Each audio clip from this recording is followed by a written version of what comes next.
This edition of Tech Talk is brought to you by Globalspeak.com, new media consultants, corporate video and audio communications, video and audio production and distribution, live and virtual event production.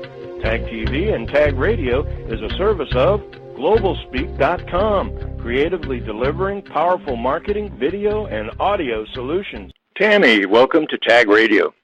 Hi, Frank. Thank you. Really, really clear opportunity. There's the frontline battlefield, and then there's the back where the headquarters and all the planning goes into place. It's kind of an ironic opportunity when you get to meet someone that's past, present, and future. You've got a great background in the subject, but obviously you're successfully operating a very, very dynamic and important service as far as the digitalization and transformation is going.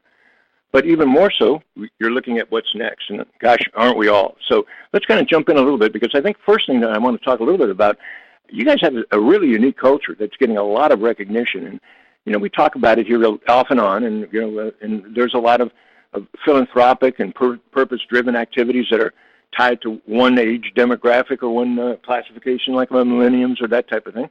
But I think good people are good business people, and they have a tendency to care and do other things besides just earn a living. So let's go into a little bit about what makes you guys so special about this culture thing. I mean, you're getting a lot of talk about the IM, the House of IM?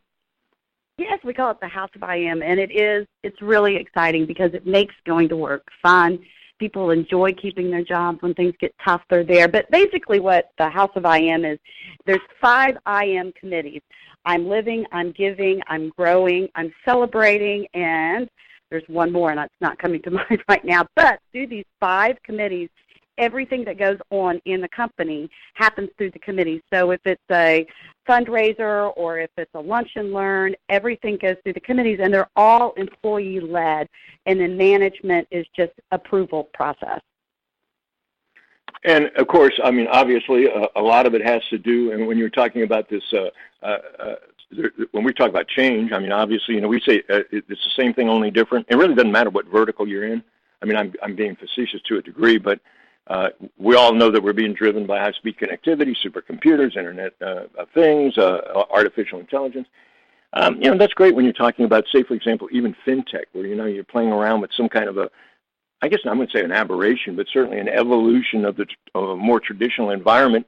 But honestly, there's a lot of debate that says the establishment kind of got caught there a little bit, because the technology community was looking to solve maybe opportunities or identify opportunities, not solve problems, while in a sense the established industry was kind of doing, how do we do this better, quicker, faster, more profitable, that type of thing. Fundamental has always been background checks. Fundamental has always been credibility. I mean, gosh, now we can put a layer of immigration and all kinds of other drama and stuff that goes over the top of it. Let's talk a little bit about background checks. I mean, do they still have background checks today? Well, there's a lot of people that still do the traditional background checks of criminal, credit, driving, employment verifications, but InfoMart's really trying to lead a trend in getting the industry to go more towards a background ID screening, so that we're adding more technology, a new layer to the traditional background checks. But once again, I mean, when you were talking about, it's kind of funny. I mean, you're either in Atlanta or you're not in Atlanta, and if you're in Atlanta, it seems like everybody's got a job. It wasn't all that long ago, 6-8 months ago, a year ago, it seemed like we had a lot more opportunities than we had people to fill them. And, of course, other markets are not the same, although, there is some activity going on with rural economic development. And it isn't because of, young people leaving town, but more of, the quality of life that can be presented by the remoteness of location, being facilitated by these technologies we're talking about. Go into a little bit about, performance versus background and what constitutes reputation. I mean, I can remember a time, I don't have to worry about dating myself, because anyone that knows me knows I'm dated. I mean, I'm vintage technology, if you really want it. But all joking aside, that said, I think it's a case where most of us want to think in terms of honesty, integrity, that kind of thing. But, I mean, aren't we getting into things like security, and we're getting into, so many areas like social media where we're talking about, if I got a funny-looking cap that serves me beer through a hose while I'm at the party, should that be a reason why I can't be a programmer? Well, I think that, I'm going to date myself too because I've been doing this for almost 30 years. So what you see is that background checks sort of follow the economy. So like when the unemployment is high, then you see that, you're screening people out. You're screening out people with a criminal history. You're screening out all the bad actors. And it's generally ran through security.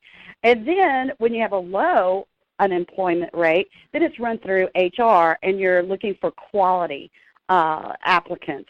So it just depends on where you are in the economy and where background checks are sort of sitting, and what the purpose the company has for doing them. I read a figure, and I think it was some of your CV, some off of your background, but isn't it like over 80% of the U.S. population actually have some kind of media profile? Yes. And the social media is quite interesting because technically you should only use a background check company to do a social media search for background checks. And the reason is because as a employer, you don't want to go on Facebook and see that somebody's pregnant, and then you don't give them the job because they weren't qualified, but they can only come back and say, oh, well, you did this because you saw on my Facebook I was pregnant, or somebody talks about an event at their synagogue or church. And so it's very important that employers don't use social media when they get to that final step and they've got an applicant that they're interested in to do the background check, to let a background check company do that. On the flip side, it's very expensive. It's just very expensive because there is still manual intervention that has to occur. So it's very interesting as far as in the background check arena, even though some of us are out there really trying to innovate some more affordable solutions.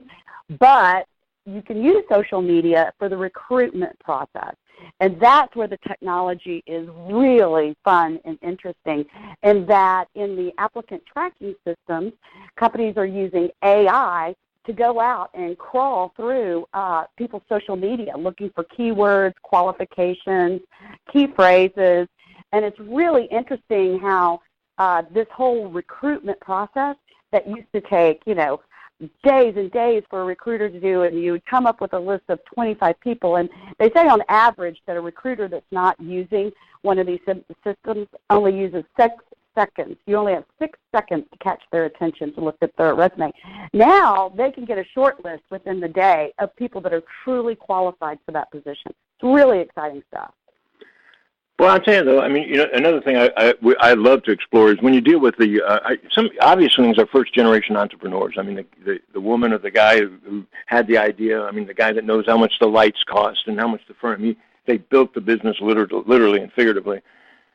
But I think a lot of cases, and especially now, aren't we evolving into what we would call an entrepreneur is kind of becoming like individualized branding? I mean, aren't we getting into this idea of a freelance economy where a lot of individuals, in effect, their talent will be their business? I mean, it is already to a degree, but I mean, contract that kind of labor in a e-commerce almost kind of platform? Well, that's where everything's headed, to the sharing economy, where everybody is a contractor or a gig workforce. And my opinion, because I work a lot in that industry doing the background checks, I think that there's going to be a part that we do have a large population, but I don't think it's going to be everybody. And I think that it's just renaming, contractors, freelancers, all these different people that we already have as a contingent workforce. We're just sort of relabeling them. It'll be interesting to see. I mean, I'm certainly not challenging you because I understand exactly the point you're making. And, so I always find it interesting, too, is that everybody lives in a bubble. If you just live in our own bubble. And if you live in your bubble, you think everybody knows what you know. And I'm always fascinated when I get out of the circle of influence that I know of and start talking to some other fresh perspectives. And, you say Internet of Things, or you say things like clouds. And it's laughable almost, and I don't mean that judgmentally, but we even struggle here sometimes to have terminology to keep up with technology speed. So, when all of this stuff is coming at you so quick, a title, I mean, there are some titles that are pretty interesting, and I would assume that obviously change the criteria of the personnel you're looking for, like obviously, say, for example, somebody that's a, vice president of innovation. Is that, that wouldn't have been something that, I mean, can you actually look under help wanted and find innovators or visionaries. I kind of laugh at the idea of visionary wanted. Well, I'll tell you, if your title is innovator and you're looking for a job, then you can call InfoMart, because we love people like that are just constantly thinking of new ways of doing things. But it's interesting that you would bring up the interesting titles, because I think they're really a cool thing to do. However, when you're looking for a job, it actually can hurt you because of the artificial intelligence, going out there and looking for somebody who's product development, not an innovator. So it's interesting how that works.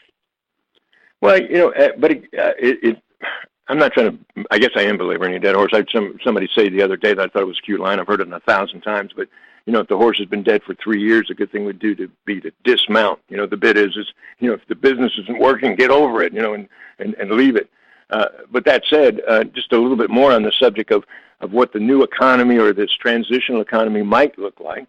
When you're talking about employment and the way that you would go after a job or compete for a job, fundamentally, is the playing field going to remain that stable as much as you're saying? When we throw in that social media we just talked about, artificial intelligence comes into play. When you start mixing up those ingredients, what's a poor guy going to do that's just kind of looking for a job? Is it going to be, like, for example, one of the things we play in a lot in is social, what is generically, I guess, at this point called social media. We really do perceive it as as the media. So while there's an aspect of social, collaboration and communication and sharing and that kind of thing, now when we start, and it's been going on for a while, but we're now evolving into this more of a business atmosphere and more of things like LinkedIn and that kind of stuff. I've got clients that feel like they can do their entire marketing and positioning, not exaggerated, but fundamentally just do it on social media alone. So in that kind of environment, I don't know. I would challenge that. The first thing that comes to mind when I think of some of my older clients that were first generation, they can remember when the pots were too small. That old cliche about the woman who cuts her ham off because her grandmother had her pots were too small. Well, I think in a lot of cases, things like background check, don't they just kind of go back to just making sure you're not hiring a guy that's wanted? And now it's a case where we go to such levels of sophistication to determine whether the person can just do the job. I don't know. I just feel like maybe I'm exaggerating to make a point, but from an entrepreneur that is dealing with a lot of hiring and dealing with the challenges that are being faced with the amount of change that's going on, it's getting tougher and tougher to make value judgments, I guess, and make the right kind of choices. And obviously, I guess that's where you guys kind of come in. What's the process? How does one engage you? Do you provide the data, consulting, all of the above? How does it work? Well, we have come out with some first-to-market innovation, which you might find is very interesting. And it basically, you upload, it sort of takes the technology from FinTech, and you upload the front and the back side of your driver's license. And then we can come back and tell you out of a library of 3,100 government documents from around the world that license is either fake or altered. And then you take a selfie, and we match that selfie biometrically to the picture that is on the license. So in seconds, we're uploading that applicant's information with the golden standard of, the government ID, and it costs little of nothing. So there's a lot of changes that have happened, and that is all self-service. An applicant does everything. So an employer basically sends one click and sends an invitation to let the applicant do that type of onboarding. But then after that, it's just technology. Background checks are really technology companies. It's how fast and how automated and what innovation you can bring to the customer, and what is that candidate experience, what is that user experience. So, yes, it's the same data. We're all the colleges, we're all going to the same courthouses. It's just how fast and accurate and how innovative you are about doing it. Cover that real quick, though, and we kind of got into a little bit of a depth here on a specific, and that is, if I'm an operation, is there anything that can you share with us? What are some of the best methods or more assured ways of being able to kind of verifying the potential candidate? Is there some advanced technologies or capabilities outside of a full service engagement of some kind, or an HR specialty?